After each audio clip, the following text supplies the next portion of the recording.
raise our hands as we pray. Heavenly Father, salamat Lord sa ligay ko na pagkatag sa matagusahan mo. Thank you for setting every heart and every mind's ready, Lord, into serving you, Father. Lord, we also pulong more and we gather in my name there, my midst of them. So we believe that you are here in the midst of us, Father. I pray, Father God, Lord, na may mong effective na mo pa-render ang mga pagsimba na ng mga Diyos. Thank you, Lord. Continue to be glorified and honored in this place. For you deserve the best worship coming from your people. This we all ask in the mighty name of Jesus. We pray. Amen.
your presence, Lord. Continue to fill every heart and every mind with your presence, Jesus. Praise you. Give you praise, Jesus.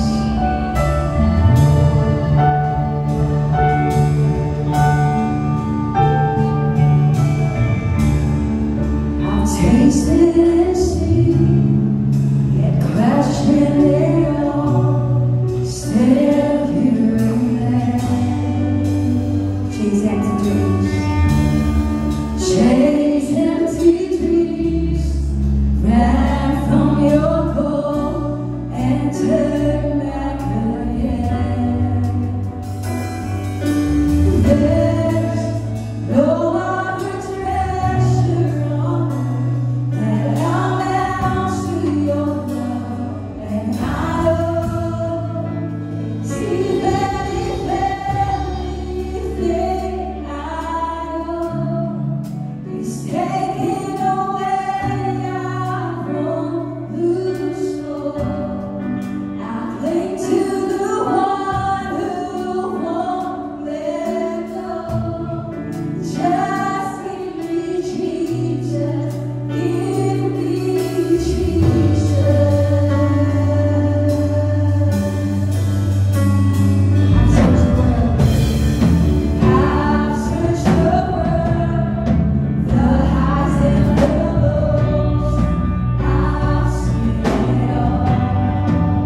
we honor you in Jesus' name.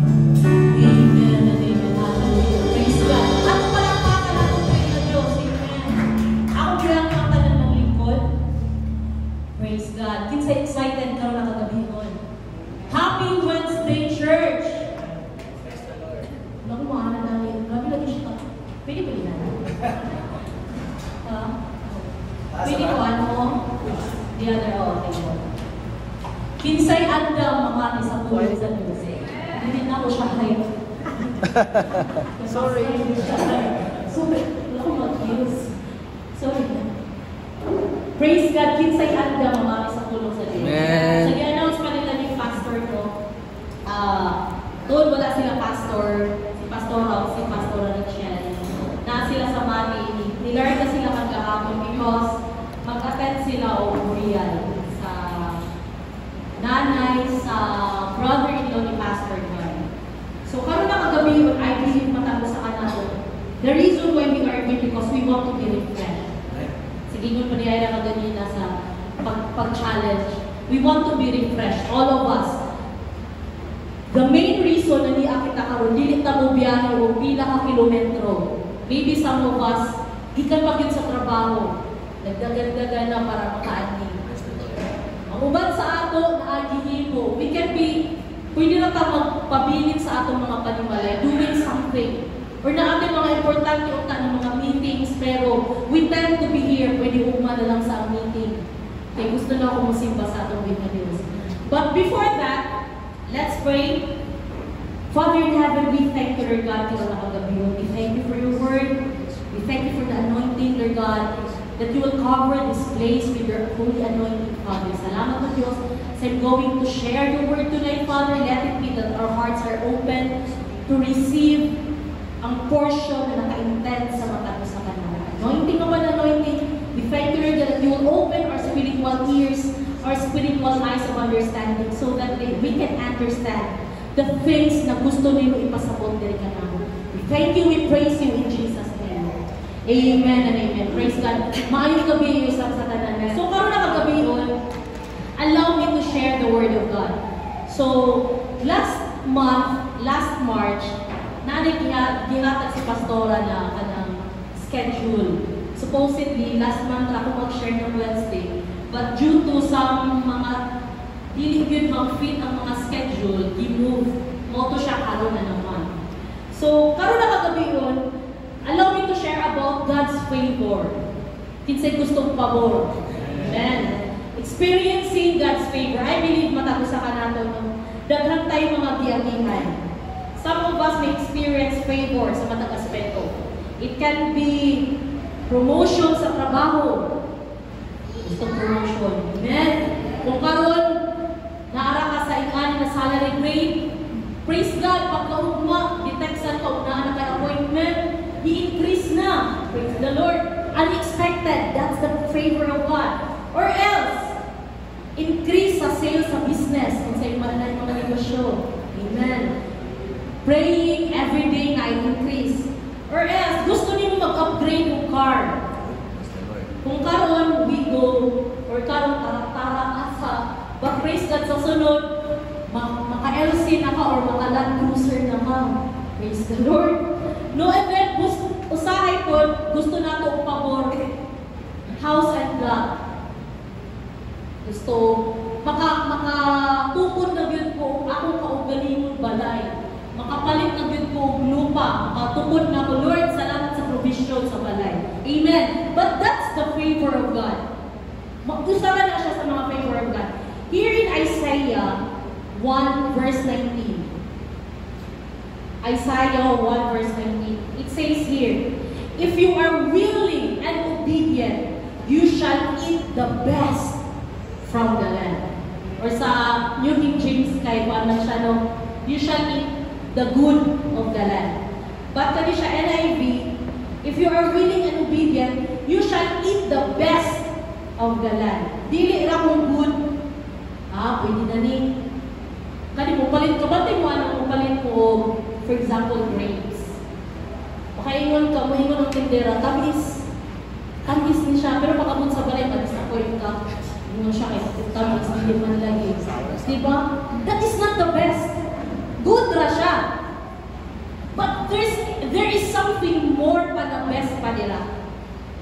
If you are willing and obedient, you shall eat the best from the land. So, there are keys on how to experience God's favor. Gusto na itong pabor, Lord. Bisan ako personally, na ako ginapray. Na ako ginapray sa Ginoo na, Lord, ingon ka ang pabor ni mo, I will eat the best of the land. Pero naapa nga lagi na siya sa good na level. Naapa siya sa ubos level 1 pa man, Lord. Gusto na ako ng level 10 na favor. But you know what? We are a work in progress. Anong wala. Kaya kung ingon pa gani mo, ang Ginoo gani mag-bless sa imo, dapat anam-anam na sa tibasin makurat ka. Diba? Makurat, hindi mo masalong tanan. That's why all of us should be in a receiving position. What is that receiving position? Makaano na dahil mong kamot. Kaya in case, buhatag ang Diyos o panalangin, andang kamusalo. Amen? Bisan sa ating mga katimalay, na ating mga kalundanan, kasi klase ang kadaktuon. Pero, ang ato tingnan diha, kung bisan unsa na klase ang kadako kagamay sa imong panugdanan, God is always blessing us in every way. Pabor sa Diyos na. Keys on how to experience God's favor. First, willingness. Unsa di ang willingness? In 2 Corinthians 8 verse 12, NIV version, for if the willingness is there, the gift is acceptable according to what one has, not according to what does not have. So kung willing kita, kung willing ta mo accept, kung si Cyrus, sa tagan na ko og regalo, Cyrus, tagan ta ka og gift, atagan ta ka og palang shoes na Jordan. What will you say? Diba? Because, if the willingness is there, the gift is acceptable. Kung willing ka mo receive sa panalangin, of course, imong gawa nun. Muhatag ko ating Miss Birthday. Tagang ako kung shopping. Praise the Lord. Unsay muhatong gawa nun. Dili ko nung sa ating Miss Birthday na, ay dili ko ana, nagano mo yung pang shopping. Diba? But no. For if the willingness is there, kung ikaw willing ka, the gift is acceptable according to what one has, not according to what one has that don't have. Amen? In 2 Corinthians 2 verse 13, it says here, for it is God who works in you to will and to act in order to fulfill His good purpose. What is the purpose of God? This sa ato pang pangalagan. Usahay, diri sa church, muhatag to extra mile. Diba? Willing ta mo spend o gasolina sa sakyanan. Willing ta mo spend o krudo just to be here. Willing ta mo baktas kung doon na inyong balay. Diba? Willing ta mo hatag sa ato ang time as volunteers diri as a church. Because what is the purpose of God? We just love God. We just love God. Gusto na natin mo simba. Sometimes, when kita, gusto mo na akong mag sa church, pero makaboy man.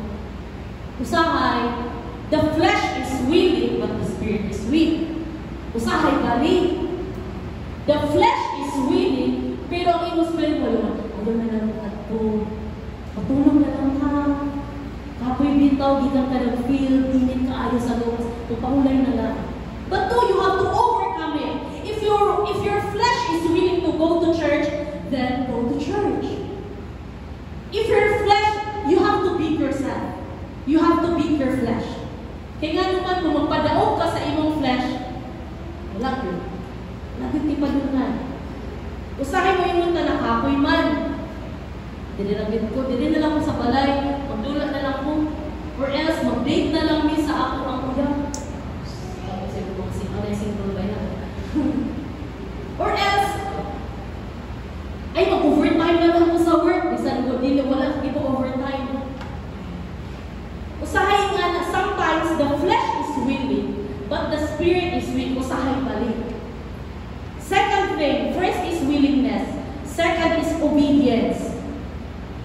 In John 14 verse 15, if you love me, keep my commandments. Kinsay nahigog ka sa Dios. Tapos sa kanato, nahigog ka sa Dios. We love God, we are serving God, we want to be here because we want to worship God, we want to be in the presence of God always, kaya nga naman, nahigog ka sa Dios. If you love me, keep my commands. Daghay mga commands or daghay mga commandments ang naa sa Bible. Kung imo tanawon, di ba? Bisan sa Bible, naa sa Genesis, there are 10 commandments. So good pa. Walay 11 ha. Basahin mo yun. Nag-iwan na ba ang sa 11 commandment? Thou shall not go to church. Walay 11 commandment.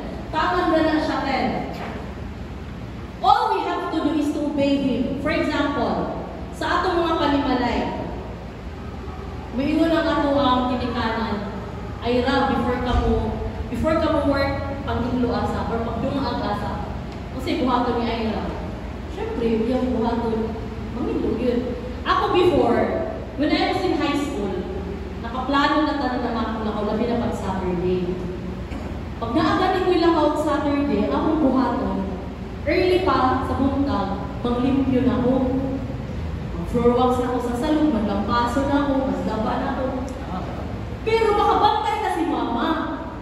Kinisi siya, kay grabe kabuutan, kuman, naan ni pabor or naan ni lakon. After gano'n, alas 9, human ako tanan. Naligo na. Matungod man na aming kuhan sa school activity. Human ako, human pa. Naglaba, human na. Nagluto na, human na pa. Okay na tanan. O sige, go. That is obedience. Usahay bitaw, diri sa church, dili na tanig na mo ingo na. As volunteers, no, mostly nag-serve ng taliwihan. Sa una, ang CR, lisod yun na, si Jackie mag-ilo ng CR kay, ano na, si Jackie Asher? No. Or si Jackie mag-ilo ng CR kay, naama na siya sa children. No. But you know what? Kung matagos sa kanato, nakasabot ta kung unsang obedience, di na nato kinahanglan subuhon pa diri as a church. Kaya nga naman, if you love me, keep my commands. We obey the word of God. We obey the commands of our superior. Kung sa panarbaho nato, may imo ng imong superior, buhata sa amin, hindi mo mag-extend of time. Wala kayo mag-imo. Kami before, sa ako work, pag maingon gani, naatay ka kusunon, wala pa mo mabalansi, kinahanglan mo extend. Usahay makauli before, pinakadungin ako nakauli. Alas 2 ka adlaw. Usahay na alas 10. Before bitaw, pagsulod na ako sa ako work, siguraduhan na kay love life. Kaya kung wala gani ka, yun ka ninyo, kay ingana ka, pressure ang work. Pinuangan ako before sa akong ka-workmate. But, wala tayo mahimo because that is the command of our superior. But ang atong superior, diri as a church, wala tayo, ay ikaw o ano man ka, diri na ka na level. Dapat ako imong sundon, kaya ako imong leader. No. We are all equal in the sight of God. If you love me, keep my commands. And then, third thing, medyo mas lang sige na para dali na ta. Third thing, faithfulness. In 2 Timothy 2 verse 13, if we are faithless, He remains faithful, for He cannot disown Himself. Kini siya na verse, it emphasizes God's unchanging character, regardless of mga wrongdoings. If you are faithless, Lord, wala na big ko paglaon. God will remain faithful. If we are faithless, He will remain faithful, for He cannot disown Himself. Nag-emphasize ni siya sa unchanging character ni Jesus. Usahay ang tao mapaling-paling. Karon okay ang mood. Taon-taon, wala na sa. But Jesus Himself, di siya ingana. Ang character ni Jesus is stable. Dili kay moody karon o sige karon i-bless na ka. Tawton, ay nag-change na akong mind. Sige, dilig na lang. No, Jesus is not like that. Human as we are, we tend to lose hope.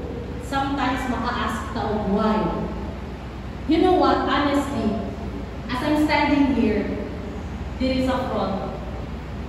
Ang gabi yun, like yun, unta na verse ang akong i-share. But suddenly, ako na sa discraft kanan. Saan mo yun, Lord? Balik naman ko sa sababon. Balik ka sa... I just left. Kagabi. Then kaganita na, doon na ako siya nitapos. I told my husband, niyaman ko sa iya, you know what? It's very challenging to stand here in front, to share the Word of God. Kung ikaw mismo, you are very challenged. Di ba ikaw mismo ang naigo first sa Word of God? Because the Word of God is a double-edged sword. Ako asa, before kamo. Third thing is unfaithfulness. As I've said, if we are faithless, we remain faithful. Sahay, mawad ng tag, hope. Mawad ng taghana. Kaya honestly, karon ng mga panahon, di ba, tanang-tana ay mga needs. All of us has needs. Dili na nato ikapuan, dili na nato ika-deny. But praise God for His promises. According sa Google, naako na 3,000 to 30,000 promises in the Bible. Ang ako pangutana karon na kagabi, pila naka-promises or pila naka-promise ng Ginoo ang imo na experience. Pila naka-abot na ka-account 29,929. Usa na lang yun. Praise God for that. Or else na ka sa 1,560. But you know what? In the Word of God, it says in Hebrews 10:23, in an amplified version, nindot niya siya na version, it says here, let us seize and hold tightly the confession of our hope without wavering, for He who promised is reliable and trustworthy and faithful. Again, Hebrews 10:23 amplified. Let us seize and hold tightly the confession of our hope without wavering, for He who promised is reliable, trustworthy, and faithful in His word. Wow! He who promised is faithful. Sometimes sa aral ta ng tao, upakyas. Sometimes sa aral ta ng ato head, upakyas. Sometimes sa aral ta ni so and so, labi na karon hapit na election. Dagay mga saan. Ang takot na ang balya. Hapit na election, there's a lot of promises. But you know what? One thing na ang for sure nila, ang pinakaunang yun na nagkakabong promise, si Jesus. He who promised is faithful. That's Jesus. Always remember these key points. WOF, willingness, obedience, and faithfulness. Let's always be willing, let's always be obedient, and let's always be faithful. We may have encountered different circumstances every day. Of course, we're still alive. That doesn't mean I encountered in you. But always remember, God will always give us the best from the land. God's favor is always available and evident. Kani siya na verse yun, kaning Hebrews 10:23. First na ko siya nabatian when we were in a conference in Manila.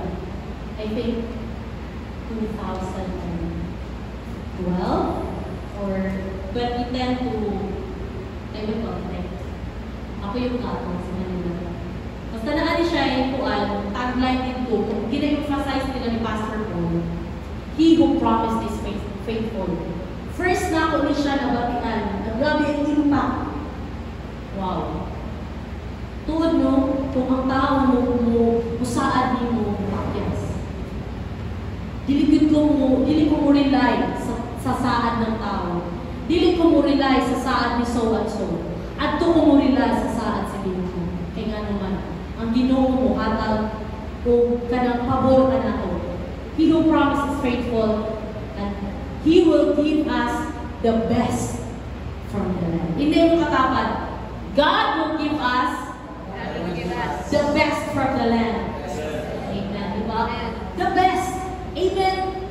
Pinaka top na. The best na yun. Kung di ako, kasi pinakalamig na pagkaon. Wala muna akong ginutom mga. Pinakalamig na pagkaon. Kung kana sa iyo, pinaka-the best na. Ako dagan ako, imagine ninyo na ako sa Siargao. Na ako sa Siargao, makita ninyo ang Blue Sea. Ngayon ka, Lord, magana sa iyong creation, the best na yun. Before nang andoy ako, mukanto ko sa ingani ng place. Gusto bin ako mukanto ingani ng place. Pagkanto na ako, okay na din. Siya na-experience na ako. Okay na ako. Okay na to. Pag nakaanto na ako ingani, gusto bin ako mukan sa ingani. Naka-experience na ako. Bugnaw, okay na ako. Okay na ako. But you know what? The Word of God says here, if you are willing and obedient, you shall eat the best of the land. Amen. So, remember this always, church. God has a lot of things na giandam sa mata mo sa kanila. Maybe not now, maybe not tomorrow. Wala mo kabalo pa. Matalin niyo tomorrow, ang inyong gipray na ana. Amen. Wala ta kabalo. Pagkasunod di ay ugma, ang inyong gipaabot, maluntok na lang sa inyong pertaan. Delivery di ay ito na person. Walang takabalo. Walang takabalo sa sunod adlaw na anak kay promotion. Or walang takabalo na approve na ang inyong gipangandoy na car. Naka-purchase na ka-old house. Amen. Cling on the Word of God who you promised is faithful. Amen? Hallelujah. Ato palakpakan ng ato po ito. Kita ka lang tayo kay Pastor Renz.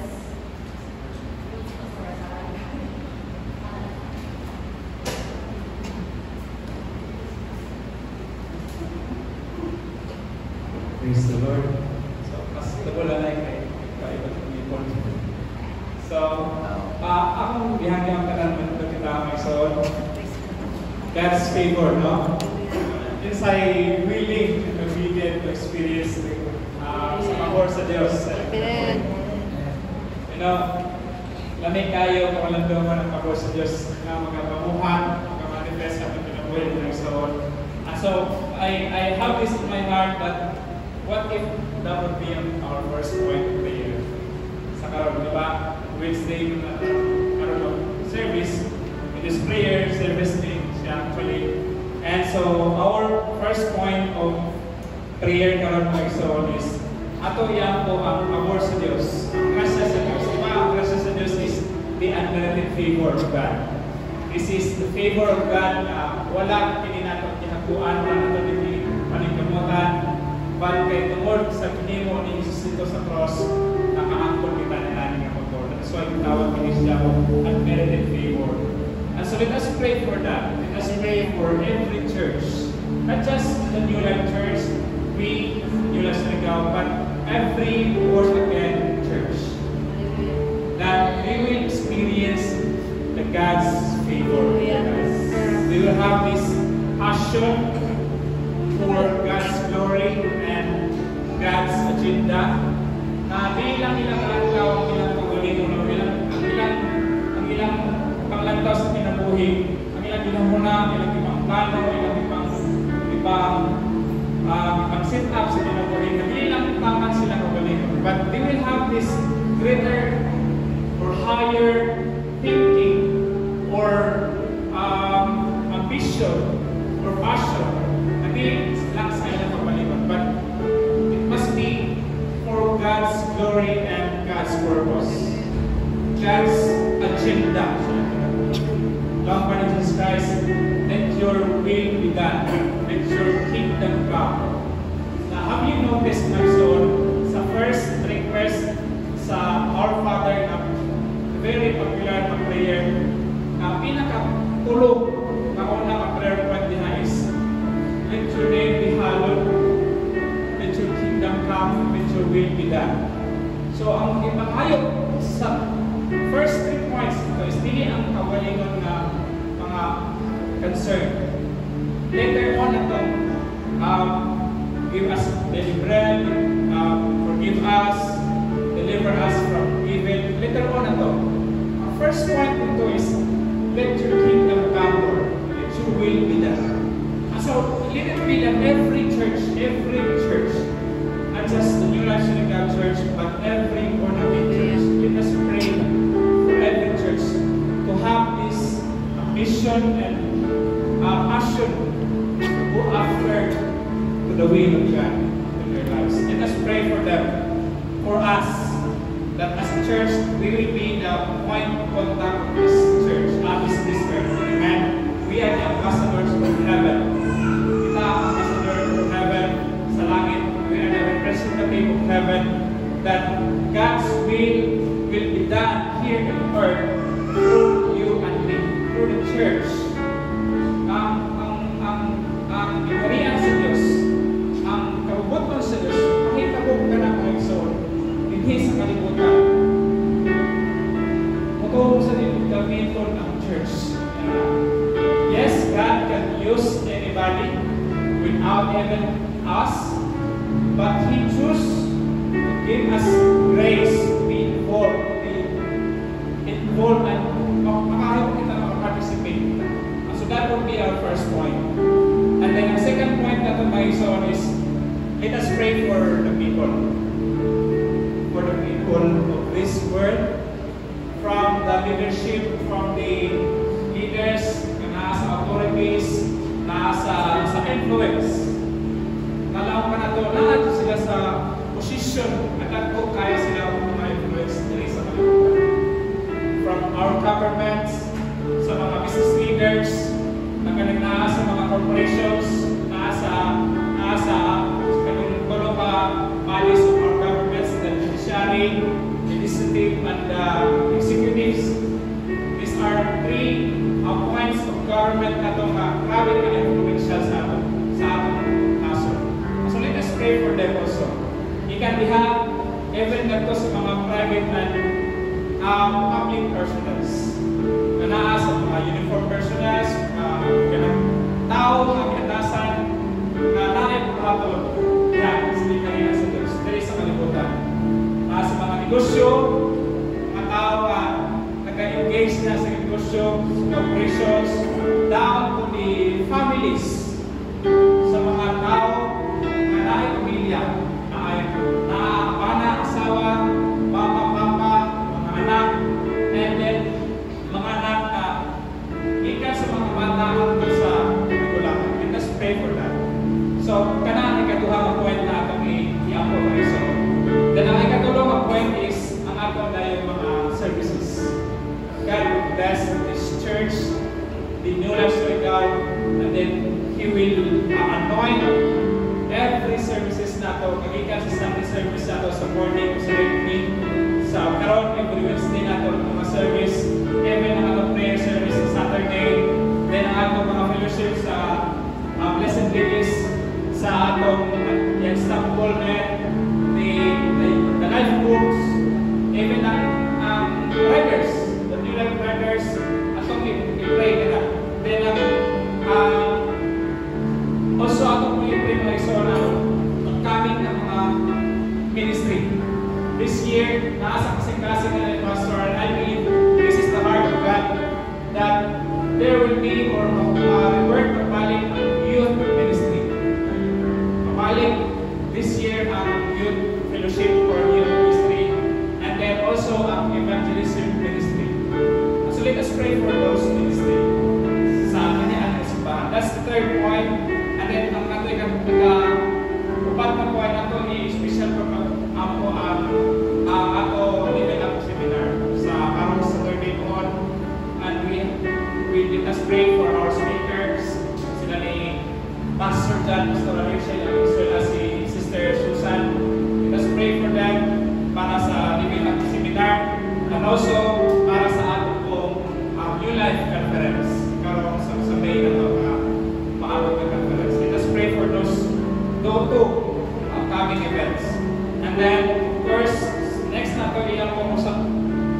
Quezon is sa continuous provision sa construction sa community.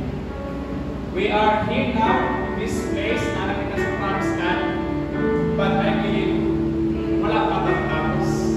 Amen? So now guys, we are sa ground floor, and so now we have construction sa second floor, third floor, fourth floor, and so let us pray for that. Let us pray for the continuous provision of God for the construction of this building, this church, until to the completion. And last but not the least, ato i-special ako ang kinabuhi sa atong mga pastors. Wala na Pastor John, si Pastor Richard. So let us pray. Isa rin din mga ako. Yes, God. Pray. Let us pray. Hallelujah. Thank God. Thank you, Lord. Sa iyong pagkakasalanan sa pagkakasalanan. Thank you for the favor, Lord God, that you bestow upon churches, Lord God. Help now, Lord God, churches, Lord God. Lagi na rin, Lord God. Salamat, Lord God. And God, Pastor John, Lord, let us see. Lord, let us see.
obedience siya, Lord God.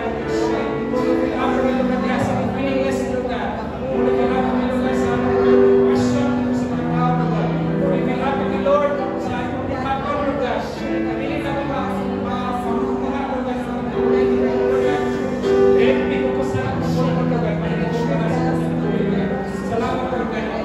Your plans and your purpose and your will na mga plans, tulungan kami, Lord God. Ulit-ulit kami sa kananas dito sa mga kinabuhi, Lord God. Salamat, Lord God. Gamito mo na sa speakers. Mr. Josh, Mr. Rachel, Lord God. Kung even si Sister Susan, Lord God, yung gamito sila, Lord God, yung mag-speak, Lord God, mag-class and encouragement na ito sa matarusan, Lord God. Salamat sa inyo. Thank you sa mga speakers, Lord God, as we speak your word, Lord God. I thank you, Lord God, that everyone who has, Lord God, will hear it and serve it all of our hearts, Lord God.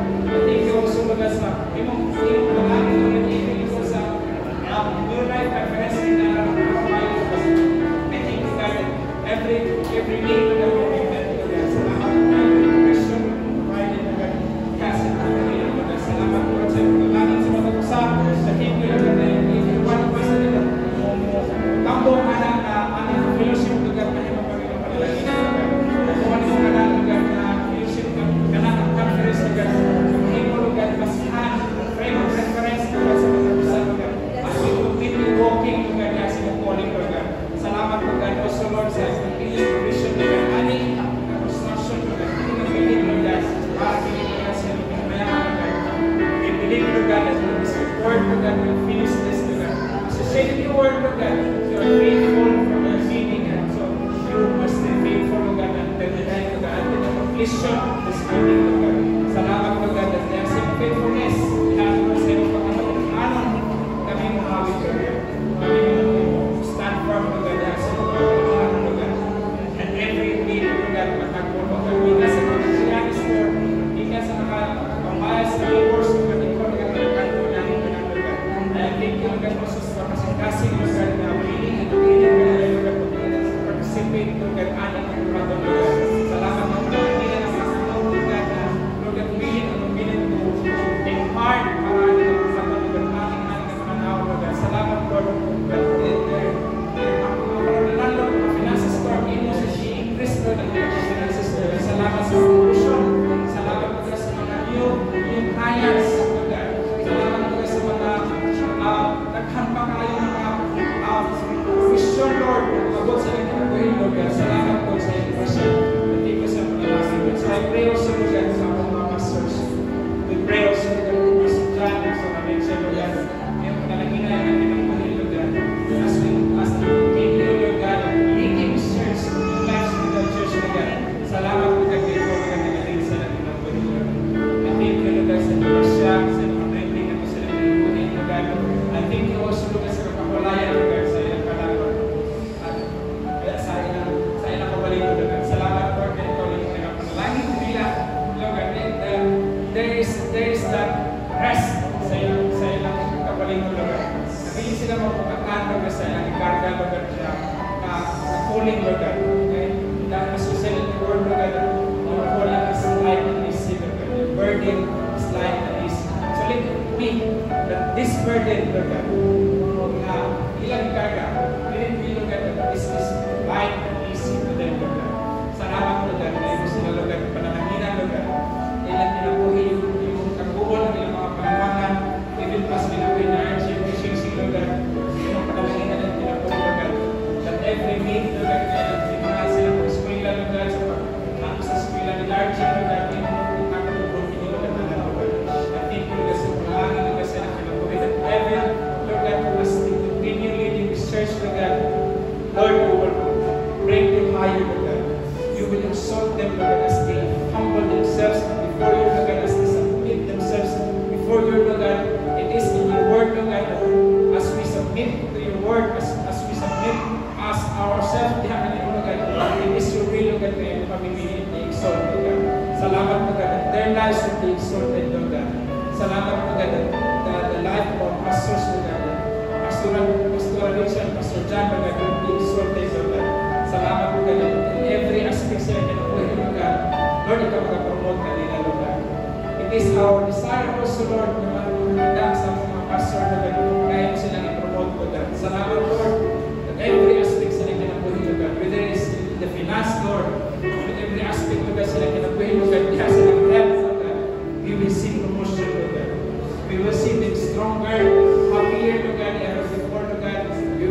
them, Lord God, encouraged, Lord God. We will see them, Lord God, na ikasman, kanunay, never before, Lord God. We will see them, Lord God, na kanunay, ang imayan mo sa ilang kinabuhi, Lord God. We will see them, Lord God, na Lord, ikaw, Lord God, kapapot ka nila sa mananas mo sa ilang kinabuhi, Lord. I thank you, God, kung pagkapanalangin kanila. Heaven ka lang mo kanina namin. Let us pray for one another in this place.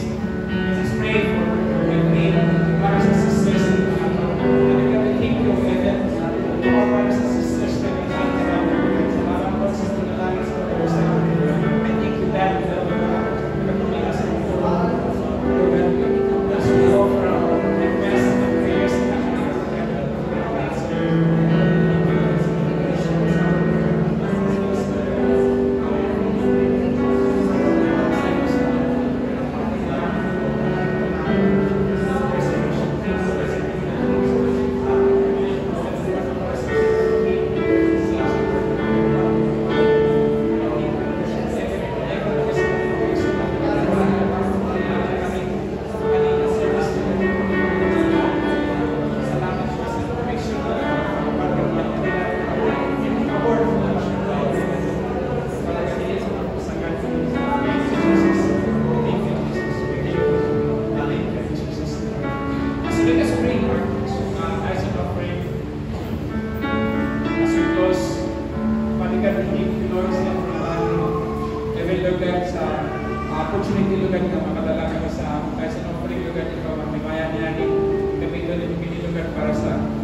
Yes,